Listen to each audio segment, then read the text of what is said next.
బ్రతకడం గొప్ప కాదు, బాగా జ్ఞాపకం పెట్టుకోండి, చచ్చిపోవడం గొప్ప. ఎందుకో తెలుసా? బ్రతకడం ఎలాగైనా బ్రతుకుతారు. ఆకలి, దాహము, జీర్ణము ఈ మూడు ఉంటే మనిషి ఎలా అయినా బ్రతకచ్చు. వేళపట్టున ఆకలేసి కుడితి తాగినా జీర్ణం అయిపోతే, ఆవు తింటున్న మినప్పొట్టు తినేసినా జీర్ణం అయిపోతే ఇబ్బంది లేదు. దాహం వేసి ఏది తాగినా జీర్ణం అయిపోతే ఇబ్బంది లేదు, బతికేయచ్చు. చచ్చిపోవడం అంత తేలిక కాదు.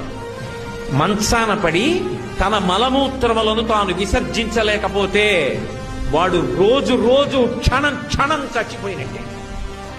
ఆ మలమూత్రములు తన శరీరంలోంచి బయటికి వస్తే పురుగులు పుట్టి శరీరాన్ని కొరికేస్తుంటే సొంత భార్య కూడా కంపులోకి రాలేక, పనివాళ్లు కూడా చెయ్యక, గది తలుపులు వేసేసి కుక్కకి పెట్టినట్టు గిన్నెలో తీసుకొచ్చి అన్నం పెడితే తాను చేసిన పాపాలు జ్ఞాపకానికి వచ్చి కుమిలిపోతే రక్షించేవాడు ఉండడు. అనాయాసంగా వెళ్లిపోవడం